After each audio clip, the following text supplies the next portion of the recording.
good morning. Hey, it's March 20th, Thursday morning. I just posted a minute-and-a-half long video begging a question that I hope you are already scratching your head about too. But let's keep moving forward, because the answer to the question I asked in my 1.5 minute video isn't going to stop me from moving forward here. So, next thing to do, I think, is to check the output of the audio stages, and in order to make this interesting, I'm going to try to get on my scope a response curve.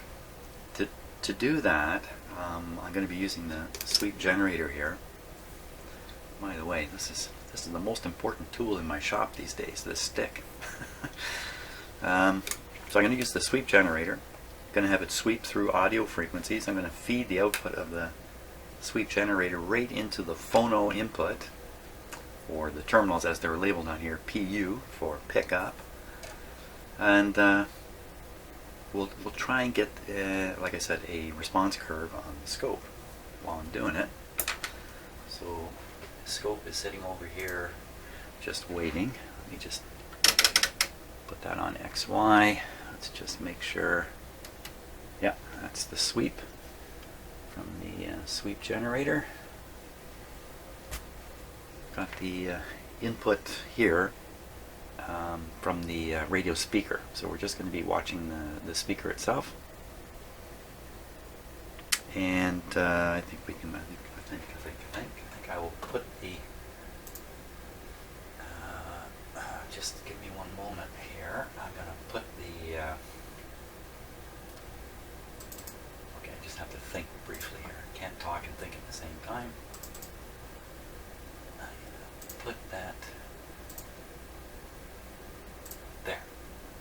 That's what I wanted to do. I didn't even finish my sentence. There we go. So we'll turn on the radio, and let's see, just make sure I got the right output here. I don't get confused. This is the leads from the sweep generator. Radio switched off. Okay, power it up.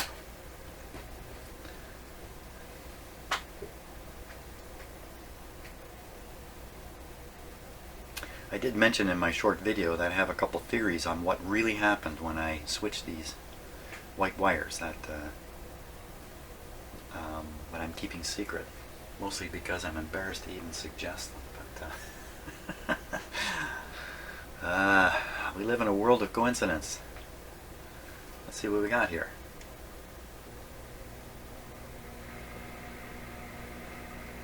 Turn this right up full. Oh, I've taken off the antenna, so no antenna on the back.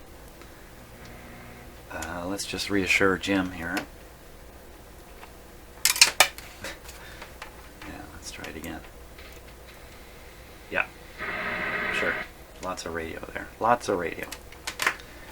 Okay, so this is the output from the sweep generator. I'll connect it to the pickup input. So this is all ground chassis here. Let's click on there, and then the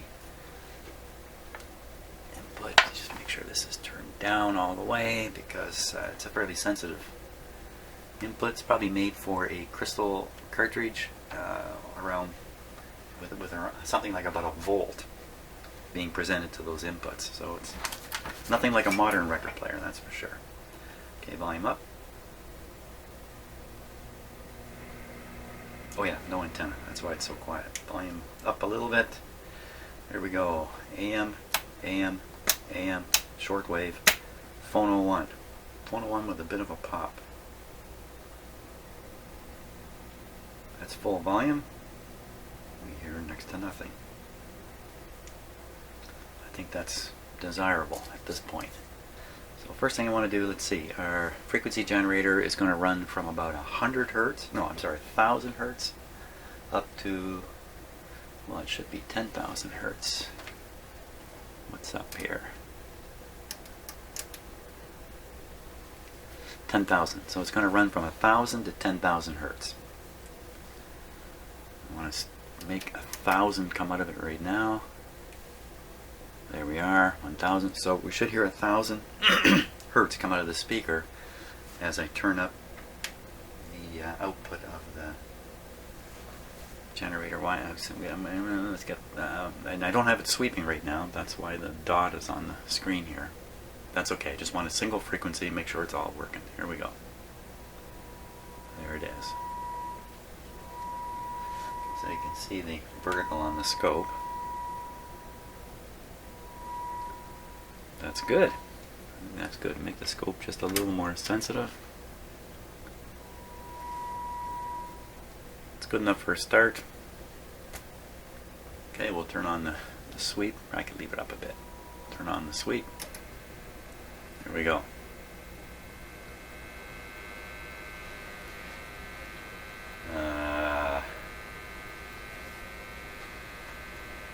Look what gives on the scope there. It's just...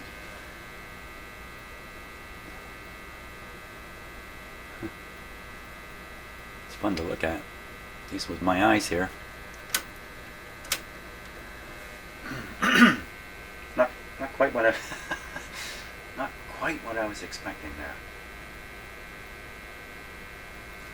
I was expecting a clearer envelope dropping off at one end.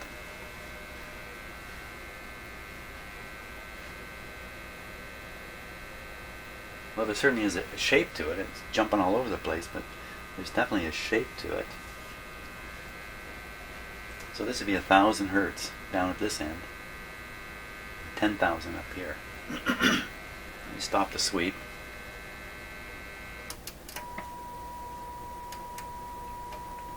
That's the 1,000. Let me put it on a regular sweep here. You can see there's some kind of hum factor in there. Let me just turn up the frequency by hand here. 1,000, 2, 3, 4, 5, 6, 7, 8. You know, that's better. I get a better impression of what's going on this way. Ooh, we can go down another level. So that's around 200 hertz there. Let's see if I get it to trigger. Come on, little scopy.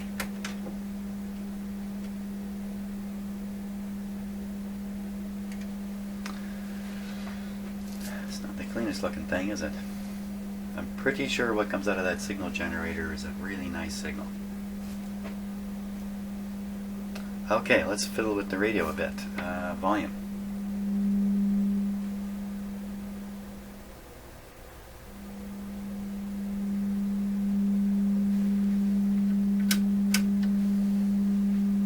That's full volume there. That looks kind of nice, except it's obviously got some hum factor in it, making it jump around. But it's a nice clean looking signal.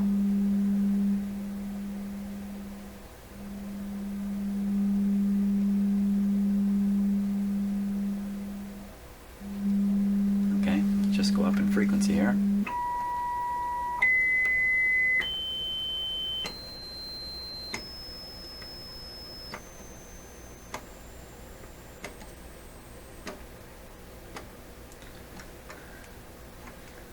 So I think you can still see it, I think. But you can't hear it. I can't hear it. That's about where it starts for my hearing, right in there. I can hear that quite distinctly, and it's probably coming over the video too. At that. Now that is 7,000 hertz.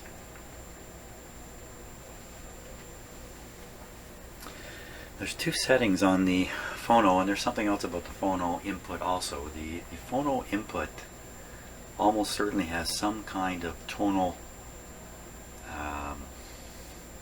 what to call it, tonal, there's a word for it, I can't think of it, adjustment anyway being made, because the music when it's recorded on a record is recorded with elevated treble.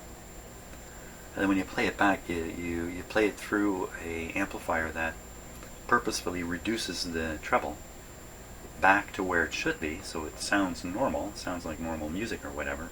But in doing that, as you roll back the treble, you roll back the noise also. So it's a way to get much better signal to noise ratio.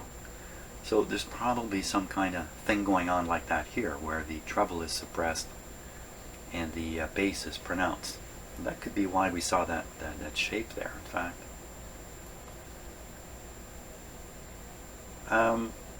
But another thing is, I guess, just detecting the limits of the amplifier. Why don't we go down, down, down here? Let's go down. Okay, so that's about 1500 there. No, I'll take that back.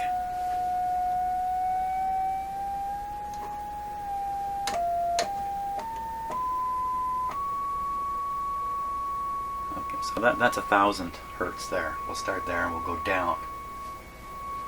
See what happens.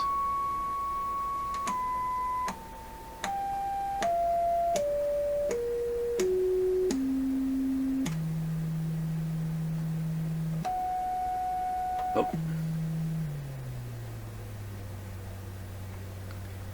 So I'm guessing that's still coming across on the video. I certainly hear it.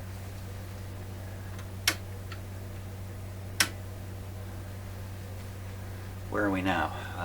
So that's 100 hertz. So I want to go even lower. Let's go lower. Bit of a Star Trek feel to it, doesn't it? Okay, so this should also be 100. Where did it go? Where did it go? Oh. I got another machine with a problem switch. There we go. I didn't know that. Okay, so there's 100. We'll go down now. 90, 80, 70. It's starting to roll off. I can still hear it. 60. I can almost feel it. 50. I wouldn't know if there's anything coming out of this speaker now. I don't hear anything. The signal's completely gone. So it looks like at bottom is about 50. I can always turn it up. Let me turn it way up. 50. 40. I'm sorry, that's 50. 40. 30. So I think that's 30. So certainly no restriction on the lower end, even though that's an ugly looking signal there. I won't worry about that.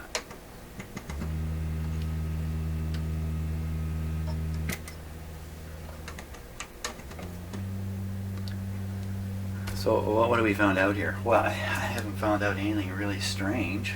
Nothing here is not making sense. Why don't we try driving the amplifier into clipping and see what that looks like. So I'm getting ready for that. We'll do it at this low frequency first.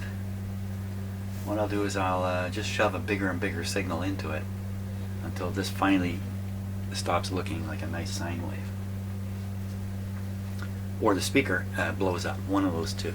One of those two options. There we go. Down first. Okay, here we go.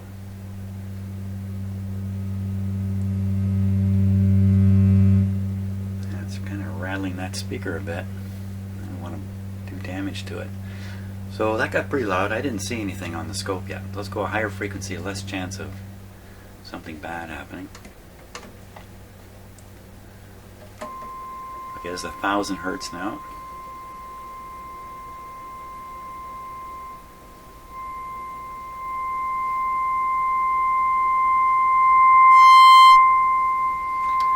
I can hear something change in the quality of the sound, but I don't see anything on the... Let's try this again.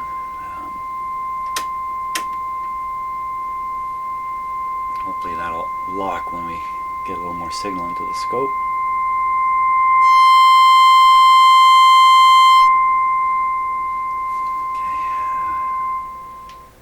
The volume's all the way. Let's make the volume much lower. Now that doesn't make sense. If I make the volume lower, I'm just cutting back the same signal I'm trying to boost up. Doesn't make sense. Leave her up. Just go higher.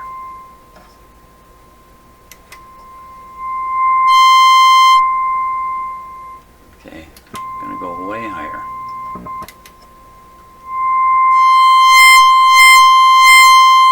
Okay, that's gonna get my cats down here wondering what's going on. Well, that lots of volume. I didn't see any indication of clipping, a flat top in the signal or anything, and it's definitely beyond my normal listening volume by a long shot. I would normally never have that radio that loud.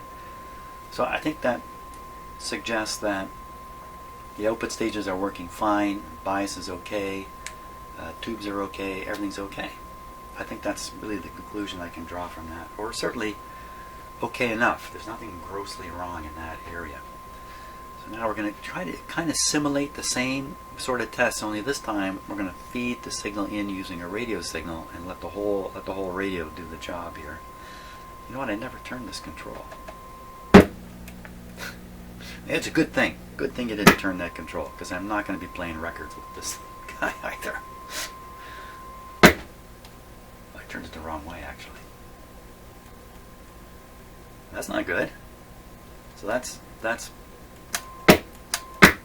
yeah, see that big clunk clunk? That's something's wrong somewhere. But I'm not so sure I want to invest time in that problem. There's probably something going on in here. I don't want to be fooled again. What do you say? Fool me once, shame on you. Fool me twice, double shame on you. Okay. So that's what we'll do. We'll go to.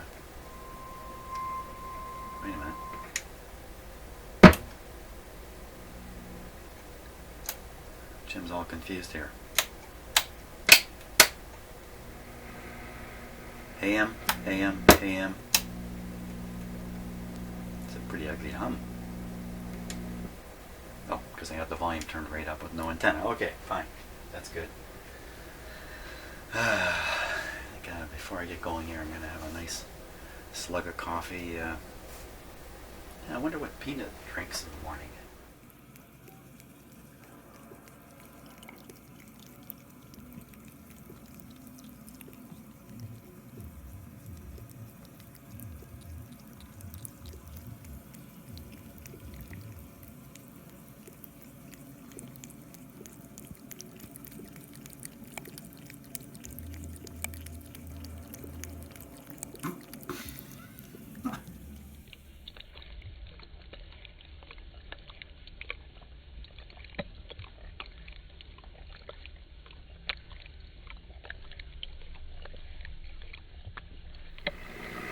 Okay, just before I get going here, I got an interesting idea I think I'm going to try. Where I've got two signal generators here.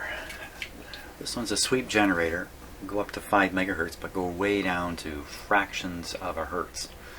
So it's got a great range, but it stops at 5 megahertz. I have this signal generator, which covers basically the entire radio spectrum, shortwave radio spectrum, down quite low, also below AM radio. I can use an audio output from here to drive the audio on this, the modulation on this. I can therefore set this up to sweep again, just the way it was, and feed the sweep audio into this, have this transmit into the radio, and have the radio reproduce it. So I get kind of the same sweeping input signal, and see what it looks like. So, but first, before I do all that and frustrate myself, let's just use the signal generator kind of directly, without the sweep audio. So I got this switched now onto 6 megahertz band. Okay, I'm gonna do this here. There we go. I want you to be able to see the numbers here. 6 megahertz band, and what's going on with the scope is still watching the speakers. Why is there absolutely nothing on there? Just because I have it too insensitive. So there we are. Good. So next thing is tune in the signal generator. It's almost exactly at 6 megahertz. Let's see if we can find it here.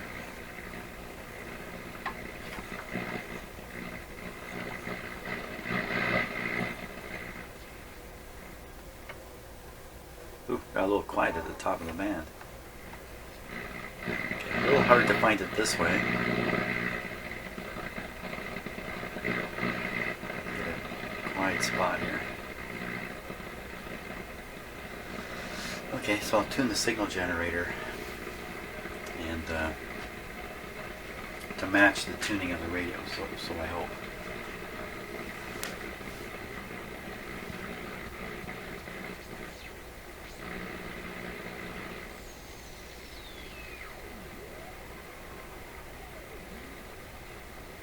Still a little bit of that heterodyne sound in the radio. So this is the unmodulated signal right now being sent to the radio. And you could hear the AVC has quieted the radio, not right off though. I'm not sending the strongest signal here. I could.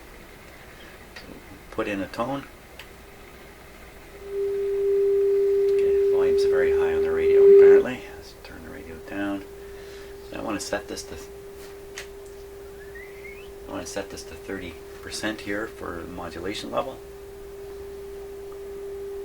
That's 30% there. 400 hertz. Sounds pretty nice. Let's turn it up a little bit here.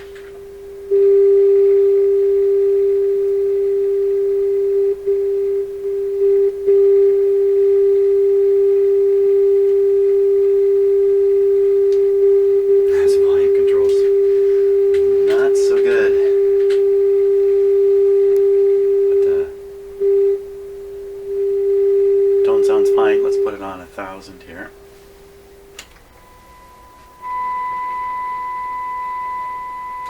I give it a stronger RF signal. That's a lot stronger. The automatic volume control has driven down the sensitivity of the radio a lot. You don't hear any noise anymore. It's just not loud enough to be heard. Okay, now for fun, let me set up and see if I can make that sweep generator thing happen or not. Give me a couple of minutes here. Oh, that'll only take a few seconds on video time. Okay, just because I don't want to, blow up my equipment off camera. I'd rather do it on camera. So here we are. Shame on me. Coffee on the bench. Shameful. Okay. This is the signal generator audio input here. I'm sorry. This is the signal generator modulation input. This is the other signal generator output, which is set very low. And I'm just going to connect them together like this. It's just audio stuff, so we don't need super special cables or anything. Never done this before, so the first time I put an external signal into that audio amplifier. What are we doing now? Okay, so I'm going to flip it back to its own internal modulation here. I'm going to be stepping in front of the camera a lot too. Okay, so you can hear it.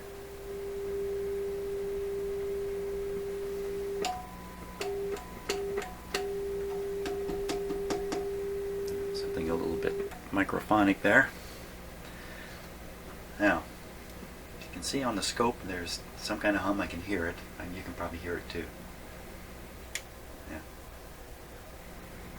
But the volume's up fairly high for that hum to present itself, so I'm not going to worry much about that. Not going to worry much about that. Next thing is to turn up the sweep input. Hear what we hear.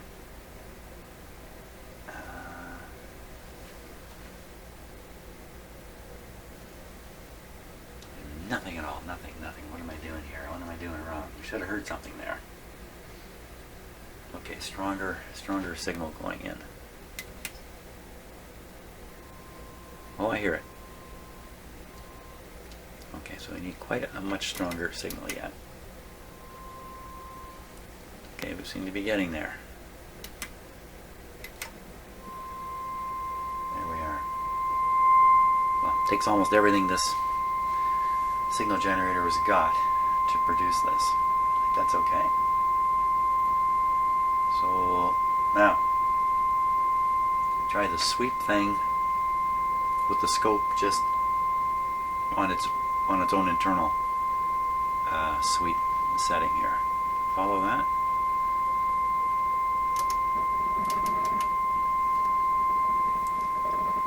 It should be sweeping. Why are we hearing just one tone?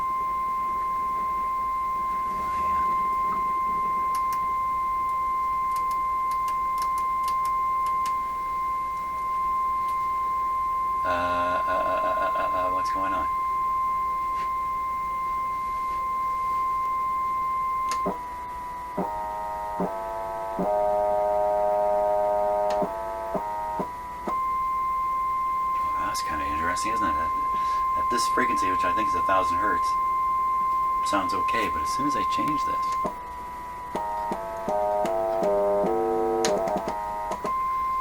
sounds like movie sound effects, doesn't it? But why is it not sweeping?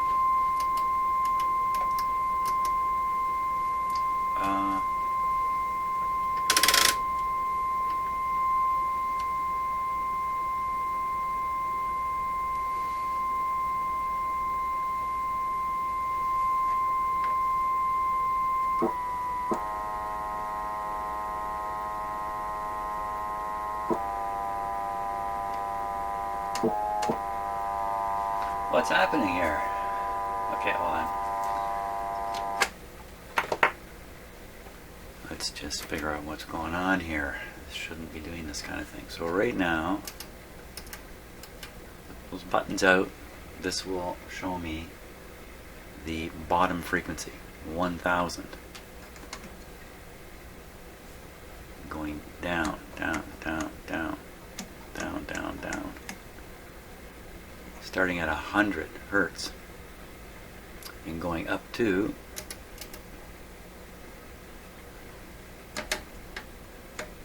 1000. Starting at 100 going to 1000. That's what we should hear when I push this button here. We should be hearing that right now. But, oh, okay, I'm not going to hear it like that.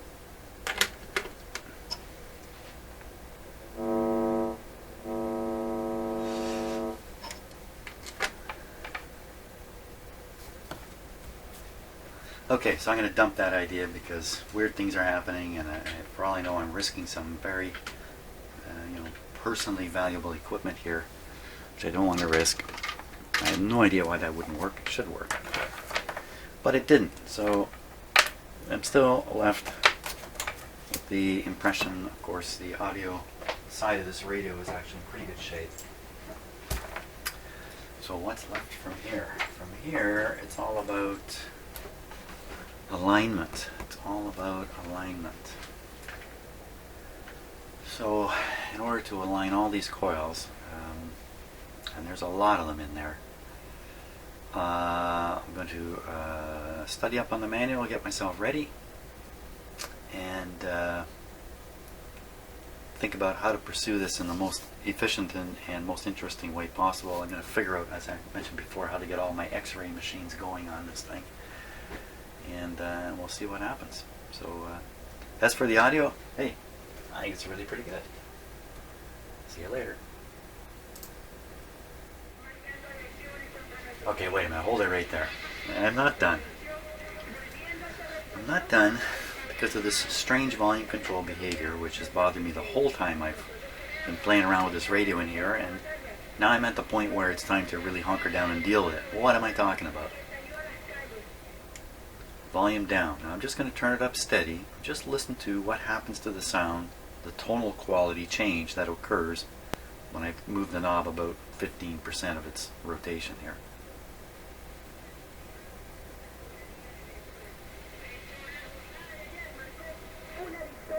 Right there. And there. Right there.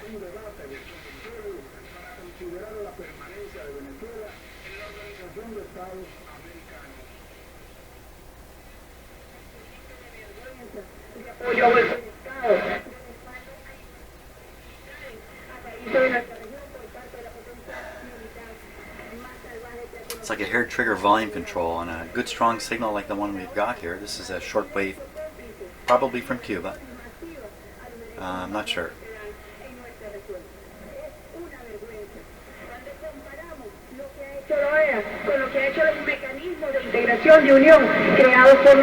Lots of volume, that's for sure. So what is going on here with this volume control? So one thing that catches my attention is I've got these 200 microfarad, 100 picofarad capacitors here. I've never checked to see if those are correct. That could easily affect the tonal quality of things. A couple of resistors here could be bad.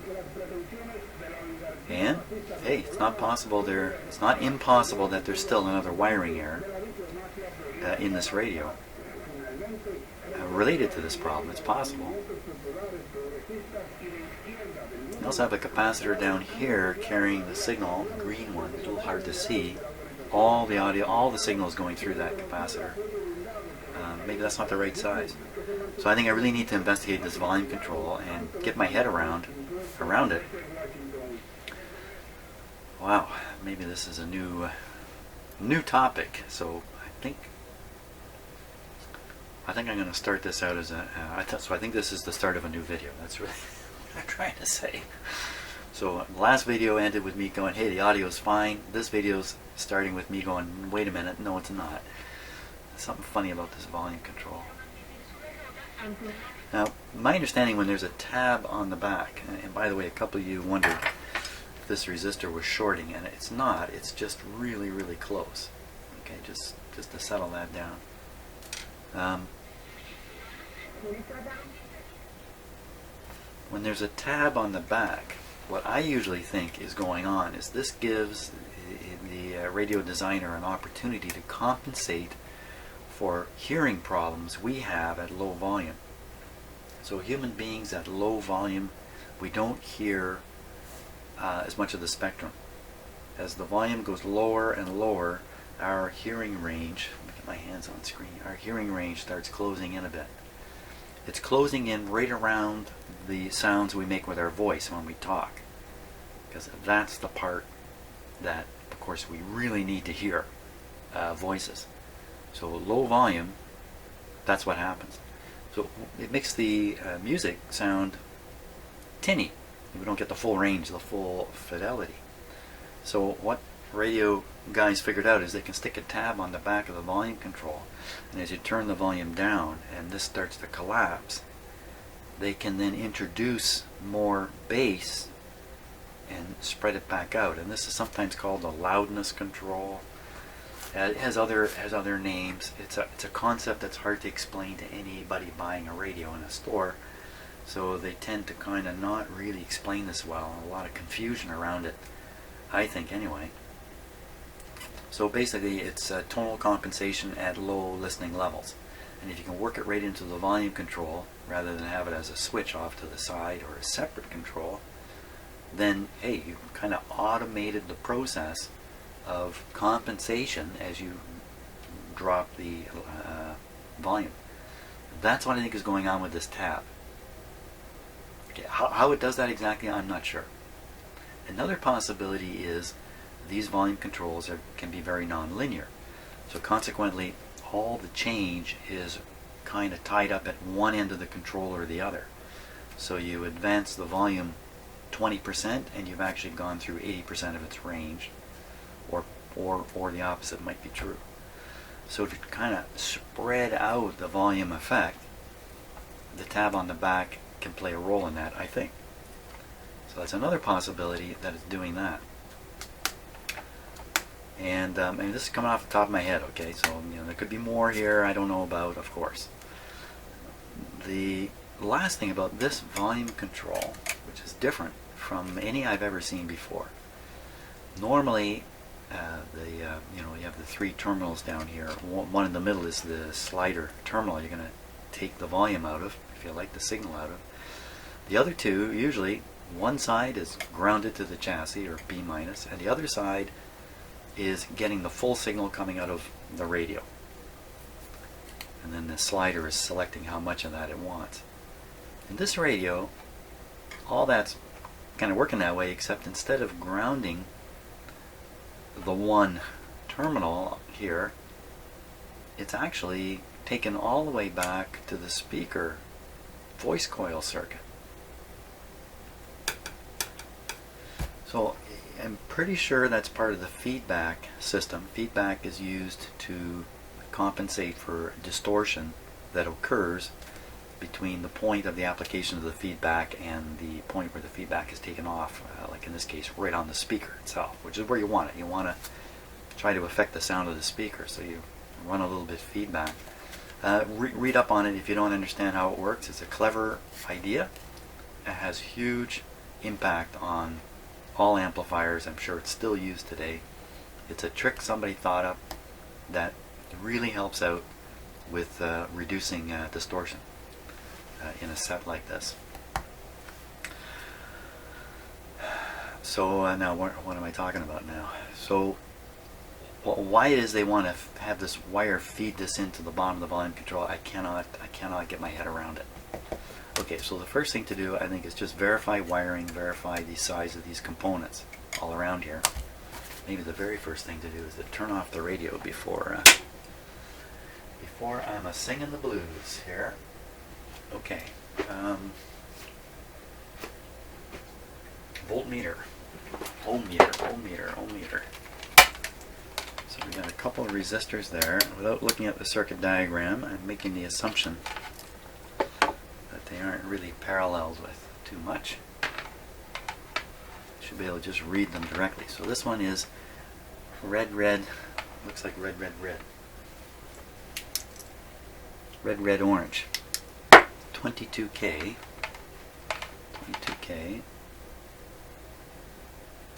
Okay, 22K. I'm just going to leave that scope image up on the screen for now.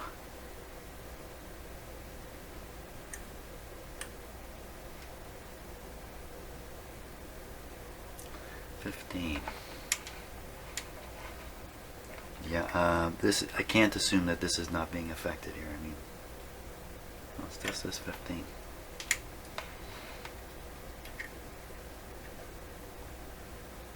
Well, pretty consistent with 15, but it could be it's right across the million in here. The resistance of this volume control is 1,000,000. So maybe that's just 1,000,000 in parallel with that. I'll have to look at the circuit diagram to see. It's not higher. Now this one is 22 yellow, or red yellow. So that's 220K. It's supposed to be 220K.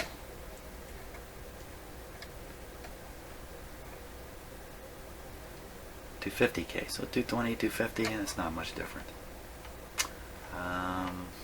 Now, I think we need to look at the schematic. What are these guys supposed to be, these two blue ones? They would add to 200 picofarad. So let's go look at the schematic here. Okay, so here's the schematic. Here's the volume control here. What I was just talking about was the connection from the, let's call it the bottom of the volume control, goes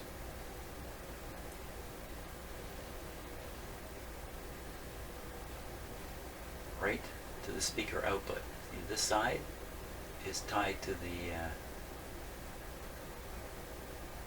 chassis via this wire here, right here.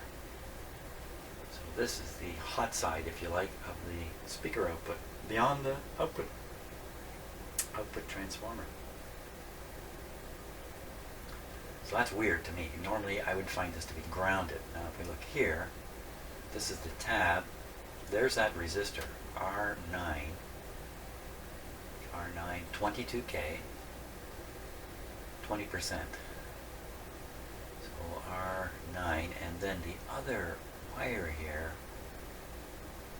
oh, goes into all this stuff. And what is all this happening here? This is somehow, in some way, switching in and out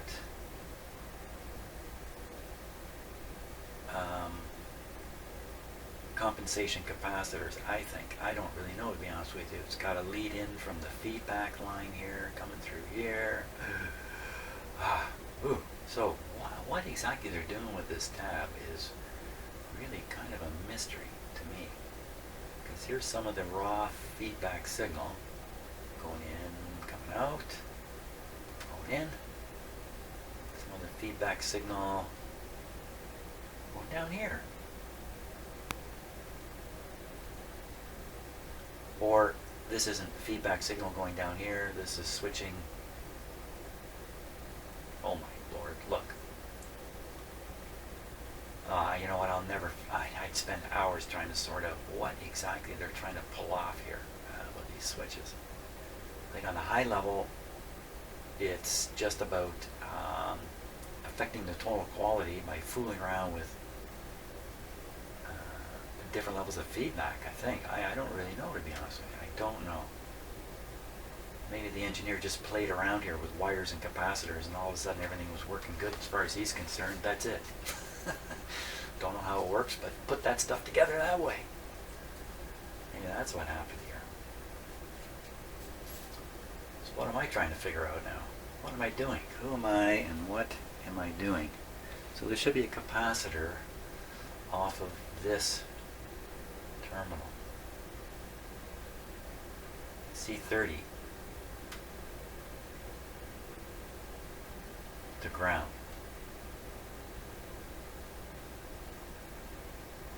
And R10. So I should find R10 and C30. R10 to 220K. Okay, so that I did see that. And then C who? C30. C30. C30. 50 picofarad. So I put 200s in series, because those little blue guys are hundreds. It gave me 50. So I do have the right, unless those capacitors are bad, that's the right capacitance. 50. Shouldn't really worry about that. I tested one of those blue capacitors. It tested excellent. Still have it in the tester, in fact. So I really wouldn't rush out and worry about that.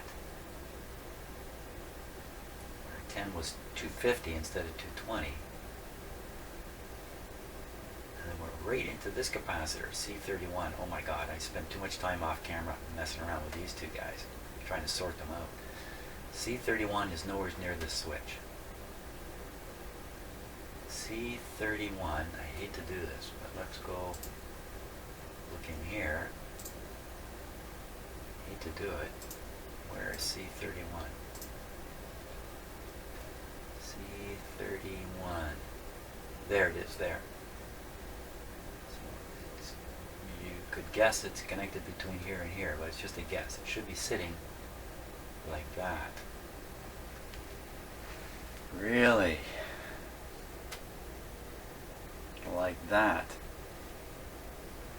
Okay, I think I know C31. I see it. C31 is a little green guy that I put in right there. So, okay, good. Okay, I know, I got it. C31, what's it supposed to be? This could be a boob up. C31, 0.02. I don't think that's a 0.02. C31. Okay, let's look on our radio here. 31. Okay, so C31 is the little green one I put in here. What's he say? Upon him, he says, oh, might be right. 223. I think that's right. I'm just going to check myself here quickly, because I happen to have a chart right on my thing here. 2, 2, 3 is 0.02. 0.022. 0.022 is what we're after. 0.022. Just double checking now on that. Hang on just 1 second. Just check again to make sure. C31. I'm losing track of everything. C31. 0.02. So no problem there. C30. What did I do? C31. Right. No problem there. No problem there. That's no good. I need something wrong here. Something has to be wrong. Come on, one of you guys. So resistor's pretty good. Resistor's pretty good. Capacitor should be good. Capacitor good. Blah, blah, blah, blah.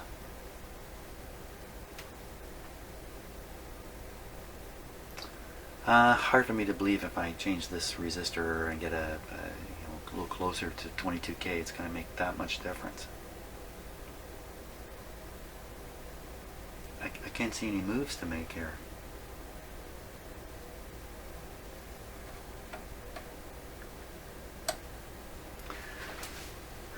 I can't.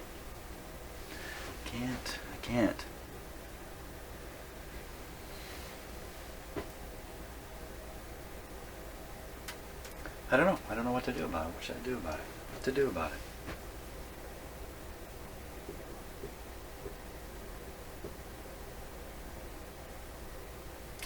Okay, so the What is that? So the tab, oh, the tab's got a red wire on it. Hey, wait a minute.